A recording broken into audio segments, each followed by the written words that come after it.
All right, music fans, buckle up. We're your hosts for today's episode. And we're coming at you live from Google's Notebook LM. We're super excited to be unwrapping your 2024 Spotify Wrapped with You, Dee Dee. Okay, first things first, your total listening time for the year.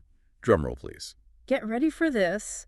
A whopping 69,473 minutes. Wow, I mean, that's some serious dedication. Dee Dee, that puts you in the top 2% of Spotify listeners worldwide. Not everyone can claim that. That is awesome. You are a true music lover. I mean, there's just something about being lost in the music, right?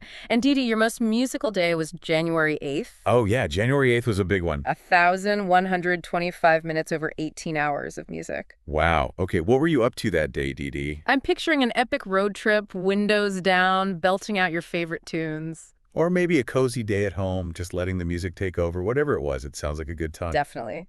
And speaking of good times, let's talk about the song that was your absolute jam this year, your top track.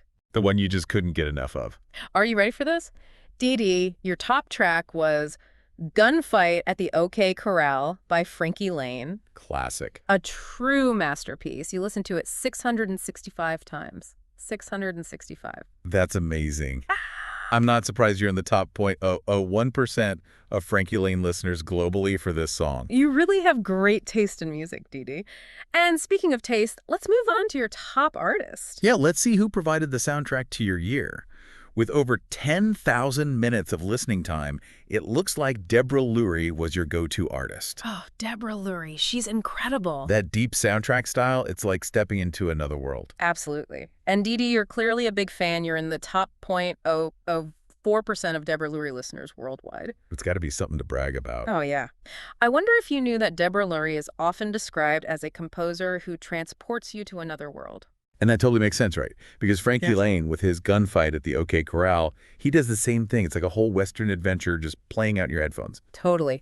So, Dee Dee, let's rewind a bit and take a look at how your music taste evolved throughout the year. Okay, we're going back in time. January was all about the high-energy, nerdy, tavern, nerdcore vibes. Yeah. Think artists like Victor McKnight, CG5, and Dig Games. A lot of energy there, Dee Dee. Oh, yeah. Especially Artistic Hallowing by Victor McKnight. Ew, That's a that's- banger. But then February came around and you were all about that steampunk folk punk sound. Google Bordello was the band that really captured your imagination that month. And their bio says they're all about exploring the world, bringing different cultures and sounds together. Makes me think you were craving some adventure, Dee Dee. I bet.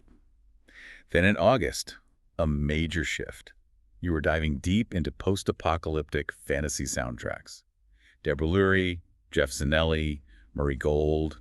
These were your musical companions. It sounds like you were ready to escape into a whole new world.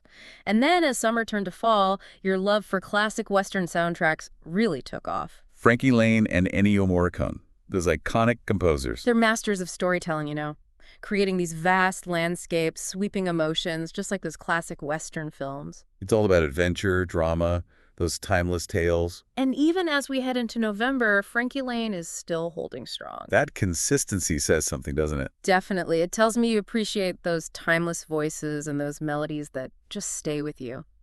Dee Dee, you've had such an amazing year of music. So eclectic and adventurous. It's been a pleasure unwrapping your 2024 Spotify Wrapped with you. We're your hosts, signing off from Google's Notebook LM. And we can't wait to see what musical discoveries 2025 has in store for you.